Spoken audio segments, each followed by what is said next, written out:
Hey, what's up, everyone? Today we're going to look at Romans chapter 3. Is Paul against the Torah? I just got to say, woe to the scribes, because our Bibles have not done us justice. The words have been manipulated and twisted and just poorly translated to make it seem that the Apostle Paul is against the Torah. In fact, this was one of the lies that went about when he was going around preaching the gospel, the good news, was that he was against the Torah, that he was against the law. These were false accusations. They were not true. He specifically says that he is for the Torah. He went and did the commandments. All through his letters, he's all about keeping the Torah. So we're going to go line by line in Romans chapter 3 and get rid of the mistakes that have been put in by the translators to those scribes who have lied to us essentially by their poor translations and their lawlessness. So first, before we get started, I think one thing that's important, and this is something that will help out everybody that studies the Bible, is to understand Greek prepositions. If you look at this chart here, we have Greek prepositions, how you understand the direction of the way a preposition goes. For example, over here you've got peri, P-E-R-I, right? So that's like surrounding, like a circle. Then you have eis, E-I-S. That's going into the circle. You have in, E-N. That's inside the circle. Then dia is through the circle. And then you also have ek, which is from outside the circle. Could be coming from in to outside, or it could just be outside. And then you've got apo, which is away from the circle as well, right? Kata, down from the circle. Upo, under the circle. And so we'll see a couple of these Greek words, and it's important to have an understanding of these words for serious Bible students to be able to understand, where the scribes have made errors or where these translations have been made. So it's good to have this understanding. So take this, look it up. It's online. Just look up Greek prepositions and you can get this diagram here. Just look at how they are organized, and it's real important for your studying. So we'll look at that through this teaching at some of these words. So I'm going to start in Romans chapter 3 verse 1. And this is on continuation of chapter 2. Obviously, you should never start researching at the middle of something, but I just happened to be in chapter 3, so I wanted to elaborate on this. And Paul had just said before this in verse 2, or chapter 2, that it's circumcision of the heart that is really the important thing. But his whole case here in the book of Romans is against those who are falsely accusing him of doing away with the law. And he goes on to explain, like, hey, this isn't about keeping the law necessarily. This is about faith. Faith comes first, and then we keep the law. Because he leans on faith of Abraham that came prior to the laws being passed down to Moses. That Abraham first believed, and it was accounted to him under righteousness. And then he had faith, or that believing is that faith, to go about and do the circumcision, those works, right? And so his faith made works effective, made his believing real. So by faith, his works, we are saved. Same thing. So this is Paul's argument throughout most of his letters, saying, hey, look, the faith came just like these people of the nations, just like Abraham. Faith comes first, and then obedience to the commandments. And that's the way it is for everyone. You can't just say, I'm going to do this or this or this to get your way into heaven. That's not how it works. That's how a lot of churches and other religions teach, that you must fulfill this or that prior to, just to get into the kingdom or whatever. So, but that's not how Yah set it up, and that's not how Abraham did it, and that's not how Paul teaches it. But regretfully, it's taught that way, and a lot of churches, they stop short. Just believe, mentally assent, and then you're saved. So going along here at Romans chapter 1, he says, what advantage then has the Jew, or what profit is there in circumcision? And in verse 2 he says, much in every way. So just to back up here a little bit, I'm reading from the King James, and I have here the Strong's Concordance so that we can see what words are being used here. And sometimes I put the Greek word in, and sometimes I just interpret it. So I have that interpretation in brackets there to help us to bring clarity to what is being spoken here. So he says, what profit then is there of being a Jew or of the circumcision? Well, he says, much in every way, chiefly, firstly. So that word chiefly is firstly, because that unto them were committed the oracles of God. So that word committed, this is their advantage. This is the advantage to everyone. The word is committed. The word committed here is pisteuo, which is the word faith or belief, right? So it says chiefly or first. They were the first ones given the oracles, or rather the words of Elohim. So they've got the words from above, from Elohim. They were the first ones. So that's the advantage that they had, that they got this first. And that's it. That's the only advantage, really. Because now we have access, we have availability. He says in verse 3, for what if some of those Judeans that did receive the oracles, received the words, what if some of them, what if their unbelief, what if they did not believe? For shall their unbelief make the wrath of God, or the faith of God without effect? So if someone or some group does not believe in the words of Yahweh, and they do not take faith in his words, they make them of void. They make them of none effect. So you have to take action. His righteous judgment, according to the Torah, still stands. So if someone or some group does not have faith in the words of Yahweh, that does not make his words void of none effect. His righteous judgment, according to the Torah, will still stand. In verse 4 it says, he establishes right here, God forbid, just because someone doesn't believe, yea, let God be true, but every man a liar, as it is written. And that's written in Psalm 116:11, that thou mightest be justified in thy sayings, or in thy words, your actions, your words, and mightest overcome when thou art judged. Because you, who are faithful to his words, his Torah, you overcome judgment of being guilty of sin and the violation of the Torah. So Yah is justified in his words, and we are justified by his words when we don't sin, and we overcome judgment when we believe his Torah by being obedient to it. Verse 5, moreover, if our unrighteousness, our violation of the law, commends or brings to light the righteousness of God, so our sin showing forth that there is a law, that the law exists, what shall we say? Is God unrighteous who takes or who lays his judgment on us through his righteous law? He says, I speak as a man. So obviously he's saying this is no. Our belief or our unbelief in keeping his words does not change his law. And he is not unjust for judging us according to his law, because that's the standard that he put. Romans chapter 3 verse 6, it says, God forbid, for then how shall God judge the world? How can he judge the world if he doesn't have a standard for judging? He's going to judge the world by that standard that he made through the one whom he chose, through his son, as the baseline, using his Torah.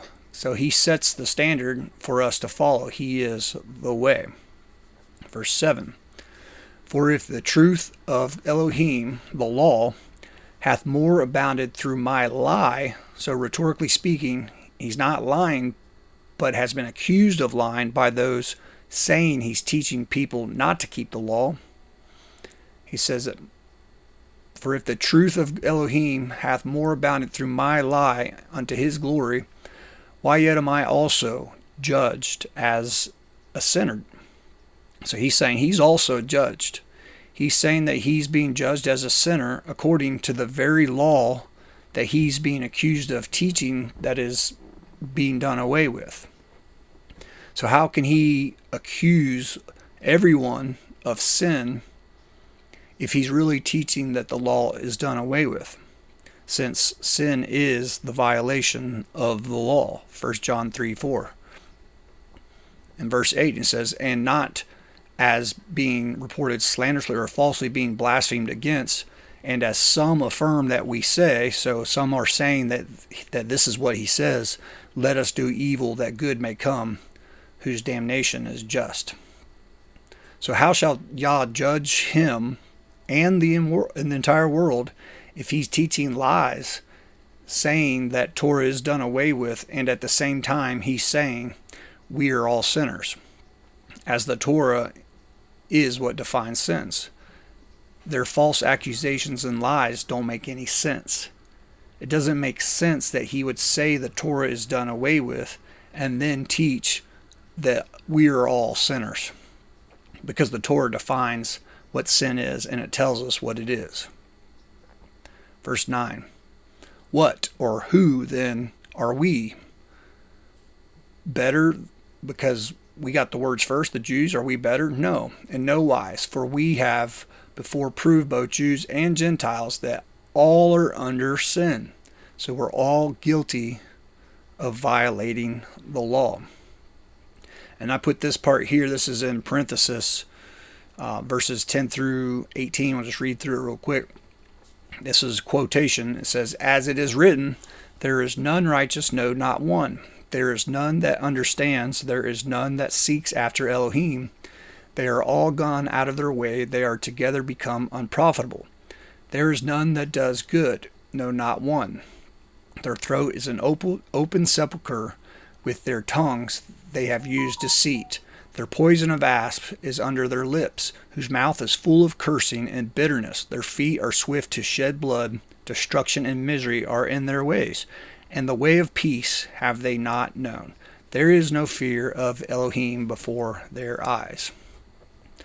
So if we take that out and we just read right here, he says from verse 9, in no wise, for we have been proved both before Jews and Gentiles that they are all under sin. And this word under is the word upo, right? Under sin. All of us are under sin.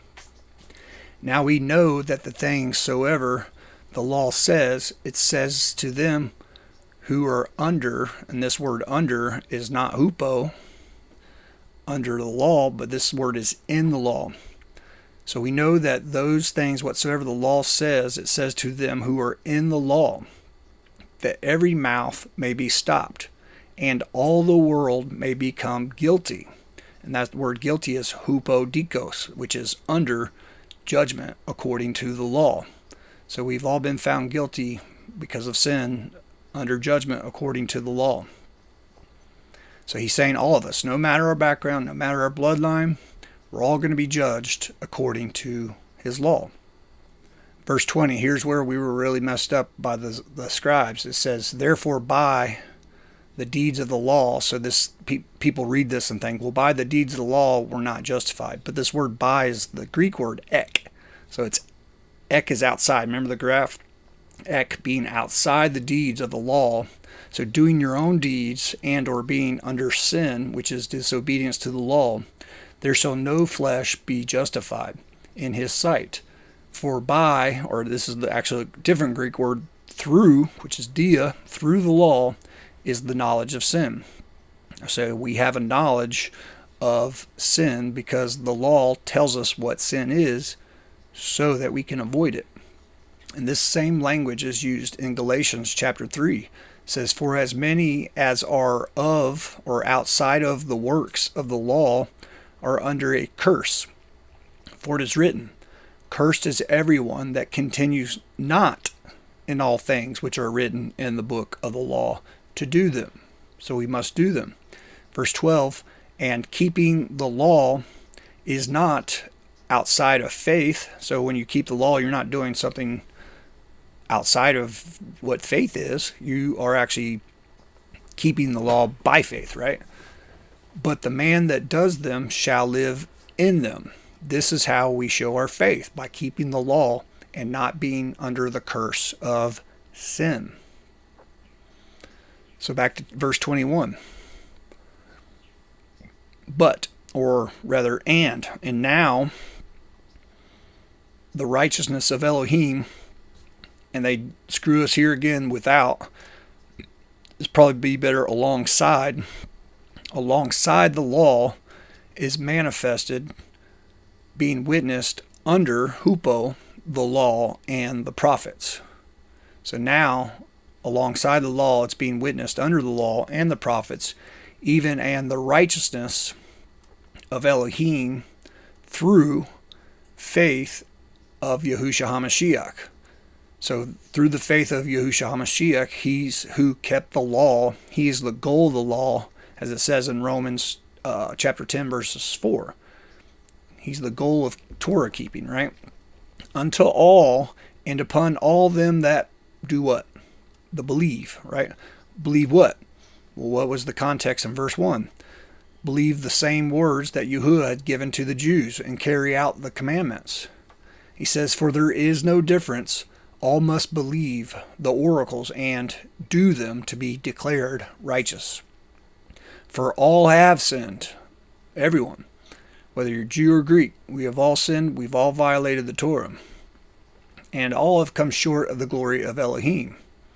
So we see this is so clear in the Greek that those that are outside of the Torah doing their own deeds, their own works, their own justification, they will not be justified. Because you hear a lot of times people saying you can't be justified by the works of the law, or by your own works, really, is what it's saying. And it's true. You can't. By your works, your own commandments, your own rules, your own ways, your own laws, you will never be justified. But guess what? Yahuwah, his commandments, his Torah, his law is not yours. That's not your works. You are justified by being faithful and obedient to his ways, his works, his law, his commandments. That's how we are justified, through that process. We cannot be found guilty, as he said in Galatians. You're not found guilty under the curse if you are inside the law. If you're outside of it, then you're under the curse. Verse 24. Being justified freely by his grace, the Torah, which is a gift from above, that's grace, through the redemption that is in or following the ways of Yahushua HaMashiach, who kept the Torah and showed us the way, whom God, Elohim, has set forth to be a propitiation as an example of living through faith in his blood, who gave himself as a living sacrifice and service to his fellow man to declare Yah's righteousness. His Torah being obedient to his commandments for the remission, or that word in the Greek means like a passing over, like a Passover lamb, passing over because we obeyed, passing over the remission of sins that are past through the forbearance of Elohim. So we are made righteous by our faith in Messiah, and that means to follow him who keeps the commandments. Verse 26, to declare, I say, which is not in the text, at this time his righteousness, which is defined by the Torah, that he might be just. He's found righteous, and the justifier of him who believes, which is keeping the Torah, the words of Yahweh in covenant with Yahusha. So that's how you are made. He's showed us the way, the justifier of those who follow the way. And this could be better. Let's see, verse 27, it says, where is boasting then? It is excluded. By what law of works? Nay, but by the law of faith. And you'll see I added this question mark. It's really poorly put, and it probably should have been a period here. So this could probably be better rendered as, otherwise, where is boasting then excluded? By what law of works? It's not excluded, but by the law of faith. Verse 28. Do we therefore conclude that a man is justified by faith without or alongside the deeds of the law? Yes, we do. That is the conclusion. A man is justified alongside the deeds of the law. This is another poor translation. It says without, but it should have been alongside the deeds of the law. This is his point, right? Verse 29, that Elohim, the Elohim of the Jews, is he the Elohim of the Jews only? Is he not also of the Gentiles? Yes, he says, yes. Yes, of the Gentiles also. So it's the same God, same law, same requirements. Seeing that as one God which shall justify the circumcision by faith and the uncircumcision through faith. Do we then make void the law and do away with the law through our faith? God forbids that. No. He says we establish the law. That word establish means to give it standing. We solidify it. We make it known. We make it real. We live according to our faith, and that is manifested alongside the law and the prophets by our obedience to it. So we see that works outside the law, no one is going to be justified. To have faith in the Mashiach is to have faith in the Torah, because he followed the Torah and we follow him as disciples. So when we get rid of these scribes that butchered these words in the King James or whatever, we see that it's the complete opposite. We are totally in just bizarro world because everything's upside down. They have twisted the scriptures and brought about lawlessness throughout his kingdom. So I pray that this blessed you. And if you have any questions or comments, don't forget to leave those above. We'll see you on the next one. Shalom.